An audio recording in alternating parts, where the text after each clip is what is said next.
El marcador marcaba el final. México acababa de quedar eliminado del Mundial 2026. Para millones de personas, era simplemente otra derrota, otra historia que terminaba antes de lo esperado, otra oportunidad que se escapaba. Durante años, la selección mexicana cargó con un peso invisible. No era una lesión, no era la falta de talento. Era una historia que parecía repetirse una y otra vez. Cada mundial comenzaba con ilusión y terminaba con la misma sensación de siempre. Con el tiempo, esa historia dejó de ser una opinión, se convirtió en una creencia. Y cuando una creencia se instala durante demasiado tiempo, termina cambiando la forma en la que actuamos. Porque la mente funciona de una manera muy curiosa. No responde únicamente a la realidad, también responde a aquello que creemos posible. Si una persona está convencida de que no puede lograr algo, es mucho más probable que dude cuando llegue el momento decisivo. Eso ocurre en los negocios, en la escuela, en el trabajo y también en el deporte. Tal vez el mayor rival de México nunca estuvo enfrente, tal vez estaba dentro. Cuando Javier Aguirre tomó nuevamente las riendas de la selección, entendió que no bastaba con cambiar la táctica. Había que cambiar la cultura del equipo. Por eso tomó una decisión poco habitual. Concentró al plantel durante más de 5 semanas antes del Mundial, mientras el país discutía convocatorias y alineaciones. Ellos se alejaban del ruido. El objetivo no era únicamente entrenar más. Era crear un ambiente donde el único enfoque fuera competir. Durante esas semanas, el acceso de la prensa fue limitado. Se redujeron las distracciones. Incluso trabajaron para que los jugadores, especialmente los más jóvenes, no vivieran pendientes de las redes sociales. Porque una crítica puede quedarse en la cabeza mucho más tiempo del que imaginamos, y un exceso de elogios también puede distraer. En un torneo donde cada detalle cuenta, proteger la concentración también forma parte del entrenamiento. Pero el trabajo no terminaba ahí. Los entrenamientos eran intensos, pases rápidos, movimientos a 1 y 2 toques, definiciones bajo presión y una rutina que casi nunca faltaba: los penales. No porque esperaran llegar a esa instancia, sino porque querían que, si ese momento llegaba, el miedo no tomara la decisión por ellos. La confianza no aparece por arte de magia, se construye con preparación. Sin embargo, Javier Aguirre sabía que todavía faltaba una pieza. Un equipo puede estar perfectamente preparado físicamente, pero si no cree en sí mismo, difícilmente competirá al máximo nivel. Por eso decidió llevar al campamento personas que conocían mejor que nadie el peso de representar a México. Julio César Chávez compartió con los jugadores lo que significa competir cuando un país entero espera que ganes. Exjugadores del Mundial de 1986 les hablaron sobre la presión de jugar como locales y sobre cómo convertir esa presión en motivación. No eran clases de táctica, eran lecciones sobre carácter, sobre calma, sobre confianza. Fuera de la cancha también comenzaron a ocurrir pequeños cambios: asados, juegos de mesa, charlas sin hablar de fútbol.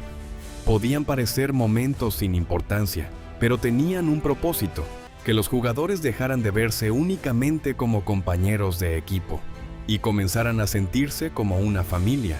Porque los equipos más fuertes no siempre son los que tienen más talento, muchas veces son los que más confían unos en otros. Y esa confianza empezó a sentirse en el vestidor, en los entrenamientos. Y poco a poco, también comenzó a reflejarse en la manera en que hablaban. Con apenas 17 años, Gilberto Mora fue cuestionado sobre si México podía seguir haciendo historia. Su respuesta fue tan breve como poderosa: ¿y por qué no? Aquellas 4 palabras resumían todo lo que estaba ocurriendo. Durante años, el fútbol mexicano había vivido preguntándose: ¿y si no? ¿Y si otra vez no alcanza? ¿Y si volvemos a quedarnos cerca? Pero esta generación parecía haber cambiado la pregunta.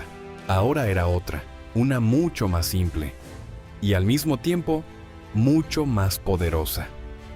¿Y si sí? Y aunque nadie podía garantizar lo que ocurriría en la cancha, había algo que ya era evidente. México no llegaría al Mundial pensando en defenderse del pasado. Llegaría dispuesto a escribir una historia diferente.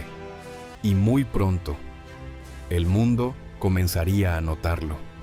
Cuando finalmente comenzó el Mundial, ya no había más discursos, no había más entrenamientos, no había más tiempo para prepararse. Había llegado el momento de demostrar si aquellas semanas de trabajo realmente habían cambiado algo. Y desde el primer partido, México transmitió una imagen distinta. No era un equipo perfecto, pero sí un equipo convencido. Cada balón dividido se disputaba con intensidad. Cada recuperación parecía una declaración de intenciones. Y, sobre todo, el equipo jugaba con una calma que hacía tiempo no se veía.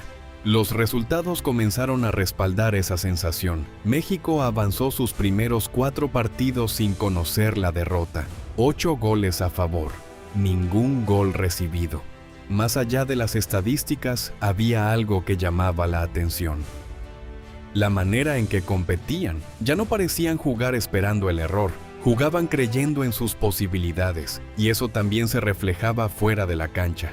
Antes del duelo ante Inglaterra, una de las selecciones más poderosas del torneo, Raúl Jiménez, fue contundente.